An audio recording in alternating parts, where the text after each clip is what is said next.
yang BLF harus benar-benar menjadi satu pembelajaran gitu kan. Dan itu pembelajaran itu bukan menjadi satu harus di note, tapi itu harus menjadi suatu ada tindakan gitu, tindakan untuk bisa lebih baik lagi gitu kan.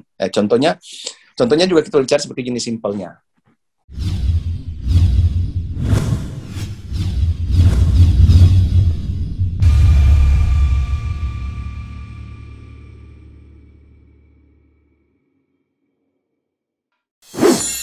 Kemarin saya berbicara dengan si Thomas Stamford dengan Jesper Larsen, ya Jesper Larsen dulu yang angkatan saya gitu.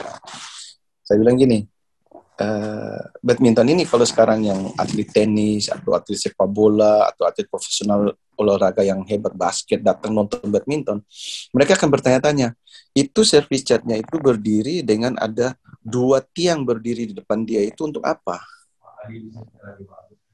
Istilahnya, ya kan? Kok lucu gitu. Nanti kalau kita jawab, oh itu untuk melihat atlet servis, mengukur atlet ketinggian servisnya.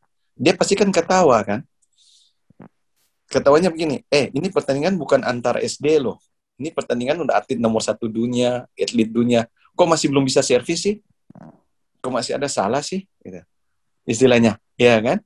Dan ini yang terjadi dengan adanya pengukuran seperti gitu. Service yang short service bisa default, tapi service yang flat ke belakang itu tidak default.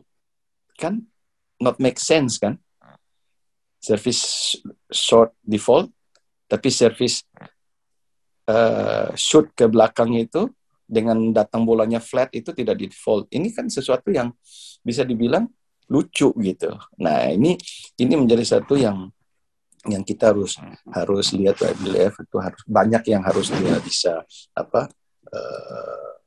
bukan hanya take note, tapi dia harus ambil satu tindakan. Apa sih yang membuat bulu tangkis ini bisa sejajar dengan tenis, bisa sejajar dengan sepak bola dalam segi apapun gitu. Mungkin tidak mungkin akan sama, tapi mungkin bisa lebih baik lagi dari apa yang sekarang ini, karena masih terjadi banyak komplain gitu. Dan yang paling terjelas sekali ini complaining tentang masalah servis. Dan itu terjadi di pertandingan di Swiss Open itu antara Malaysia dengan Jerman itu udah bukan pertandingan lagi. Itu udah mau berantem. Di satu sisi Malaysia default service shove, di satu sisi pihak Jerman service sampai shoot flat. Dan itu orang Jerman tinggi-tinggi kan. Dia service begitu tidak default gitu. Jadi ini menjadi suatu yang aslinya bulu tangkis di satu sisi dia mau buat bulu tangkis itu baik, menarik dengan sistem poin akan mau ditukar, wacana dia untuk mau ditukar. Tapi di sisi lain dengan dibuat ini buat badminton jadi tidak menarik gitu. Nah, ini yang saya takutkan nanti ujung-ujungnya nanti buat bulu tangkis makin hari makin banyak masalah dan bisa di Olimpik ditarik gitu kan. Jadi ini bukan hanya BLF, kita bersama-sama lah apa yang kita melihat yang perlu bisa bantu ke BLF untuk BLF bisa buat lebih baik lagi kita lakukan gitu kan. Ya istilahnya kembali di manajer meeting sini, semua tim manajer itu bukan against gitu kan, tapi mereka berikan masukan untuk nanti depannya ini tidak ada lagi argumen-argumen seperti manager meeting udah langsung itu bicara tentang draw aja, ada withdraw, ada apa, jangan berbicara lagi hal-hal manager meeting, ini begini, berarti kan kita berjalan di tempat gitu istilahnya. Apalagi mau Olimpik ini akan lebih ketat lagi gitu kan. Jangan sampai itu ada masalah atau menjadi nodah itu bulu tangkis. Badminton udah pernah terjadi gitu di 2012 gitu kan. Dan itu menjadi suatu pelajaran buat badminton, nanti jangan sampai di Olimpik Tokyo ini dengan adanya pandemiknya, dengan segala aturan-aturan, nanti di Olimpik ini terus badminton nanti ada sesuatu yang membuat masalah. Itu jangan sampai terjadi, itu yang saya harapkan. Iya, berarti memang PR-nya banyak banget ya. Maksudnya dari segi servis ini yang memang paling susah ya. Kalau misalnya kayak gitu kan benar-benar mata si servis judge gitu kan. Itu iya, betul. Justifikasinya kan memang subjektif. Ya, saya berbicara dengan Pak Jubom. Pak Jubom bilang gini, servis itu udah nggak perlu mau pakai ukuran atau apa. Udah, tinggal lihat aja kalau pemain servisnya bagus di depan, ya itu nggak mungkin fault. Tapi kalau bolanya dia servis itu datangnya udah seperti kayak itu javelin gitu ya, atau kayak jet, ya udah fault aja, nggak usah lihat tinggi apa enggak. Bola datangnya dia udah flat, fault. Dia servis pendeknya bagus, ya udah ngapain di fault? Dia tinggal lihat aja datang bolanya. Ngapain susah-susah dia gitu mau pakai ukuran ini lah ukuran itu. Nah, dia bilang gitu kan. Kalau dalam ukuran servis ini kan banyak itu angle itu atau area-area yang kita bisa lihat, seperti ada yang wasit yang tinggi, ada wasit yang pendek, cara melihatnya kan beda kan. Ada mungkin yang orang tinggi karena dia merukut tapi kurang pendek lagi karena dia bisa lihat itu bolanya di atas line, matanya di atas line, terus lihat bola di atas line, ya pasti dia foul lah. Nah, ini mau lihat dengan garis itu benar-benar di matanya dia tidak ada lebih, tidak ada apa. Kalau dia mata sudah sedikit lagi di atas line, dia pasti ngelihat bola, ya pasti foul kan. Jadi ini lagi ngomongin angle-nya ya, angle sudut ngelihat garis itu. Istilahnya kalau kita karena ini teknologinya maju kan. Tadinya badminton tidak ada Hawkeye, bisa ada Hawkeye. Kenapa? Tidak mencari satu alat yang bisa melihat bahwa oke, tinggi servisnya harus segini. Kalau kamu nanti ada sensor lah, bunyi atau apa gitu. Kamu servis kalau udah lewat ini bunyi. Nah, itu kan jadi kan lucu kan. Jadi maksudnya jadi soft itu problem. Lebih kan? Fair ya jadinya. Lebih fair. Jadi itu pemain udah nggak perlu lagi protes karena dia udah mendengar, bunyi nih, gue foul dah. Kalau sekarang ini masih sulit karena kan udah kelihatan ada pemain yang nggak pernah fault, tahu-tahu di satu kejuaraan tertentu di fault. Ya kan gitu kan ya. Ada yang enggak terus tiba-tiba kena fault. Jadi memang berarti justifikasi garisnya ini tadi. Sekarang kalau kita lihat dari pas pertandingan ini ada mood service-nya dia lagi jelek, mungkin berantem atau ini terus sampai sana. Iya. Iya kan? Iya, kita bisa lihat atau mungkin atau apalah gitu. Wah, pacar gua selingkuh atau apa. Ya, berarti benar ya, BWF ini benar-benar harus bisa menghitung segala kemungkinan ya. Ini kalau lihat dari All England, Orleans juga beda ya, protokolnya tuh beda, cara-caranya beda, manajer meeting ada yang attend, ada yang enggak, terus yang satu bisa retest, yang satu tidak, jenis tesnya pun beda, ini kayaknya yang harus disinkronin ya, jadi tiap pemain juga tahu gitu ya Wid ya, apalagi ini mereka bareng terus, benar, naiknya bus begitu, gitu kan. Yang tadi saya bilang, tim Prancis satu kena, semua nggak boleh main, harus isolasi kan. Nah, kenapa tim Indonesia satu kena tapi semua nggak diisolasi? Sampai ada yang bilang gini, mungkin sekarang BWF udah takut nih. Kemarin udah takut diserang Indonesia. Satu Indonesia heboh pokoknya. Iya, ya mudah-mudahan nggak terjadi dan bisa ada perbaikan gitu ya. Iya. Kita bukan mau bilang BWF nggak buat kerja, bukan gitu, tapi maksudnya ini dalam suasana ini antisipasilah gitu kan, untuk bisa mendukung, karena semua ini pemain ini udah lapar untuk mau bertanding gitu kan, dan mereka bisa dalam suasana begitu mau datang, itu sesuatu yang harus kita appreciate gitu kan, appreciate, kita memperhatikan mereka gitu kan, melindungi mereka gitu, itu satu appreciate yang harus dilakukan gitu kan, jangan hanya mereka datang, ya udah datang sampai sini, ya udah ini aturannya seperti gini, ya udah lepas tangan seperti gitu, nggak bisa seperti gitu. Jadi jangan cuma bikin eventnya jalan ya, tapi fairness-nya harus ada, sportivitasnya harus ada, jaminan untuk mereka bisa tanding terus juga gitu kan? Iya betul. Ya, seperti kayak kita bilang kemarin bisa terjadinya. Ya benar juga, Hendra sama Aksan, dia keluar duitnya berapa untuk tiket, untuk hotel itu. Dan dia ke sini hanya istilahnya bukan kalah. Kalau dia kalah, dia masih bisa terima. Ya ini satu sacrifice, tapi ini suatu yang dia tidak diberi kesempatan gitu.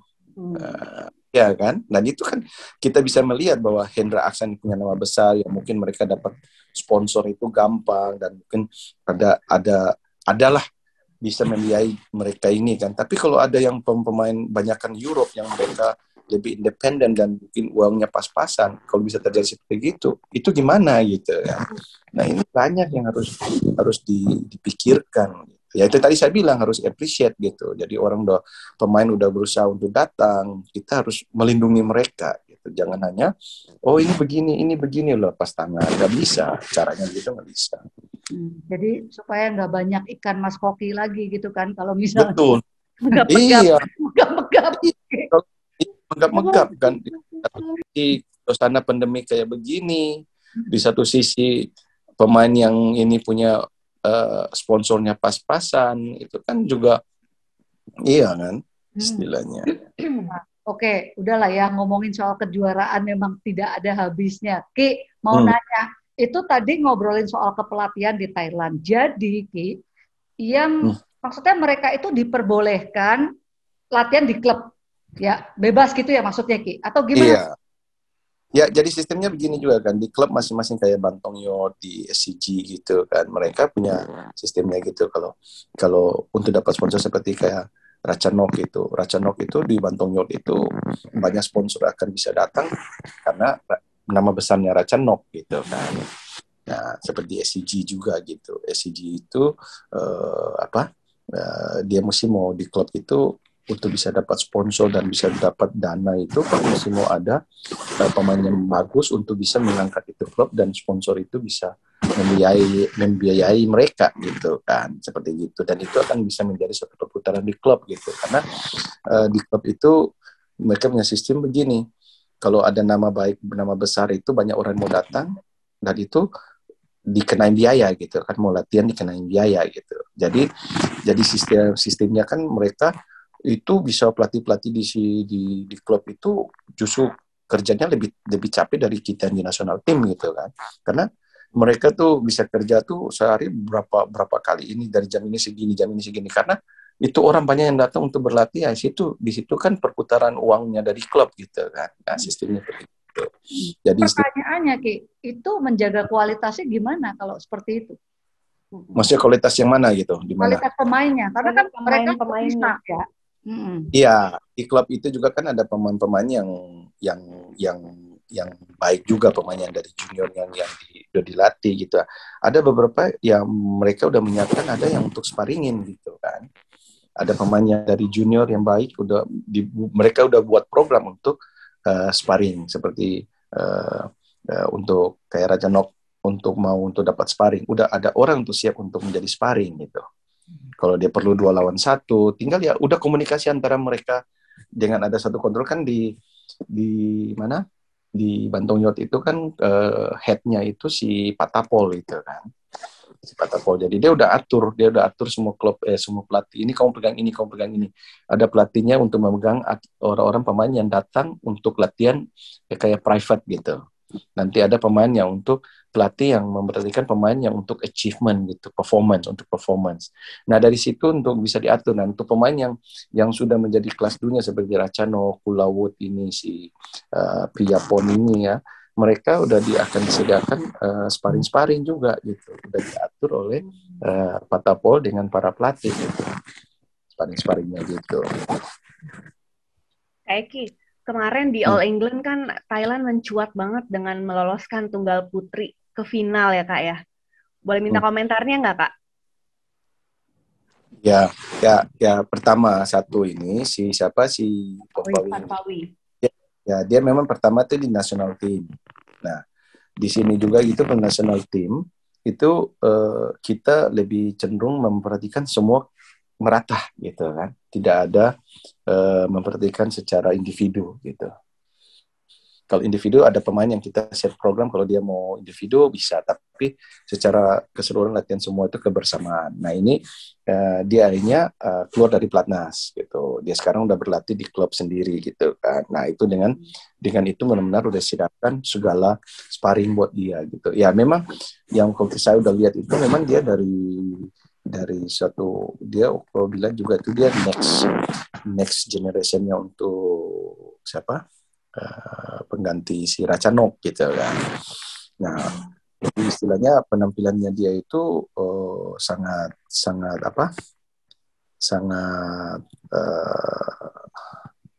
orang bilang apa?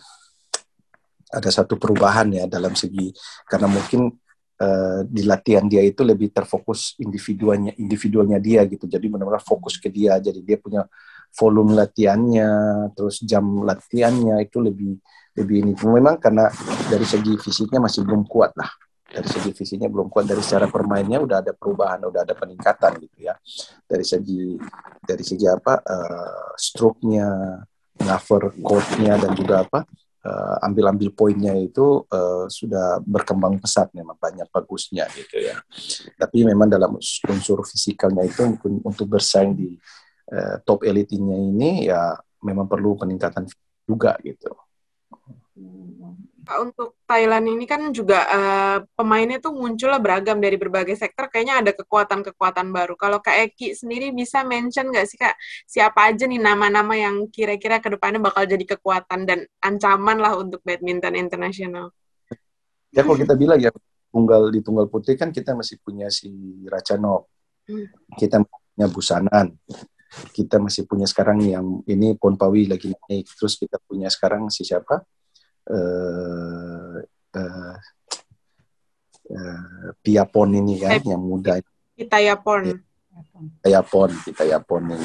Jadi empat ini memang untuk sekarang ini kita punya 4, dan yang kedepannya ini kita lagi ada persiapkan atlet baru 14 tahun dia itu semifinal kejuaraan nasional Thailand ya. Itu nama terus terang, saya udah 4 tahun di Thailand ini, nama aslinya itu saya paling nggak bisa sebut. Saya cuma bisa nickname-nya. Itu ada satu pemain yang namanya nickname-nya itu Pink. Itu berumur 13-14 tuh. Nah, itu yang saya tahu Pink Opat. Iya, itu dia itu memang kita lagi persiapkan untuk apa? Pengganti ke depannya untuk Olimpik berikut 3 habis 24, 28 sampai situlah. Itu udah persiapan dianya. Itu memang udah dari nasional tim udah membiayai dia untuk dia punya segala keperluan untuk memperhatikan dia itu. Nah, kita punya masih ada lagi tuh Supanida. Tapi Supanida ini dikategoris umurnya udah 22 gitu kan. Nah, tapi untuk belum kelihatan se konsisten siapa? Ponpawi, belum sekonsisten si Piatapon ini namanya. Wah, saya juga ya istilahnya itu ya belum konsisten seperti ya kalau si May Ratchanok ini kan. Ratchanok nama nickname-nya kan May. Kalau bukan nickname-nya Cream. Kalau Ponpawi nickname-nya Mew. Yang muda ini satu nama nickname-nya Ciu. Jadi istilah untuk disingkat. Kalau untuk di ganda putranya dulu, justru saya sekarang di national team ini saya lagi ada buat perubahan di beberapa pasangan ini, dan itu kedepannya itu cukup menjanjikan gitu. Umurnya masih rata-rata 17, 18, 19 lah. Dan saya rasa itu untuk kalau ditangani nanti benar-benar itu dan difokuskan benar-benar ini ada 2 atau 3 pasang itu untuk ganda putranya untuk bisa akan berbicara di ke depan 2-3 tahun ke depan lah. Kalau di ganda putri memang di Thailand ini istilahnya kalau kita bilang di ganda putri sangat kurang di Thailand. Sangat kurang. Nah, ini sekarang kita lagi mau coba ngangkat ini yang 2 bersaudara nih. Si Ben Nyapa dan Amsart ya, Ben Nyapa. Itu orang 2 ini Muslim yang tidak, kalau Mas Agus bilang Assalamualaikum, mereka bilang itu apa? Karena Muslim. Saya bilang bagaimana kamu orang Muslim? Ya astagfirullah aja nggak ngerti. Assalamualaikum juga nggak ngerti. Gimana sih kamu nih? Berdua itu. Kak Eki mau nanya dong. Kalau di Thailand itu tapi yang banyak muncul bibit-bibit baru atau unggul-unggulnya justru dari sektor tunggal ya. Beda sama Indonesia kan kita kuatnya di ganda. Nah kalau menurut Kak Eki gimana tuh Kak? Iya karena ya satu kita bilang ya kita kembalikan lagi itu ke role model, icon. Nah, orang di sini semua mau main single. Orang mau bermain single karena mereka melihat si Ratchanok, ya kan? Dan kita bisa lihat sekarang dengan munculnya si Decapol dengan Sapsiri, kemungkinan ini mix double ke depannya ini bisa akan terjadi juga. Thailand akan bisa muncul mix double yang kuat gitu, karena sudah ada ikon gitu. Ikonnya udah ada, dan itu orang Thailand itu dia pasti akan sangat bangga kalau dia bisa seperti apa menjadi ikonnya yang mereka merasa itu ikon gitu. Dan yang menarik itu ya Ki, karena klub ya. Jadi maksudnya dia bisa iya, ngejar ke klub betul. itu gitu loh. Ya, itu yang memang saya bilang sistemnya dia itu di klub itu bisa mengejar, karena ya itu istilahnya pemain yang masih di national team juga itu pemain yang dulu dari klub sana gitu kan, mungkin merasa dia tidak bisa berkembang, hanya dia coba mengirim profilnya itu. Makanya saya bilang kalau di Indonesia punya sistem itu kan ketat gitu, dia harus go through segala macam gitu kan, kamu harus mau masuk national team ini tidak gampang gitu. Tapi kalau di sini itu seakan national team itu masih gampang lah kalau saya bilang gitu. Nah itu pertanyaannya Ki, kalau ketika mau ada kejuaraan berarti baru ada pelatnas, maksudnya gitu ya Ki?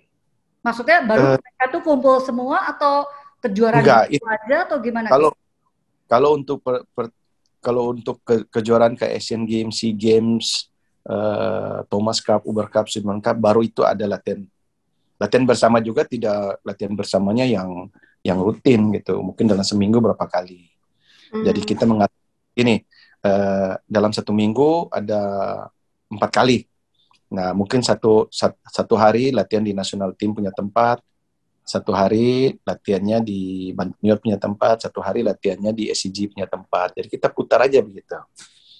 Nanti kita set dalam mungkin semua antara pemain dan pelatih itu kita men-set berapa hari lah gitu. 10 hari atau 2 minggu kita latihan di sini. Latihan sama-sama semua. Nah, gitu. Oke, tapi kalau kayak gitu kekurangannya berarti maksudnya mereka terpencar-pencar terus jarang bareng. Kalau secara sparring gitu pasti beda ya. Dan itu melihat kualitasnya tuh gimana gitu, kan beda di setiap klub tuh kayak tersebar gitu.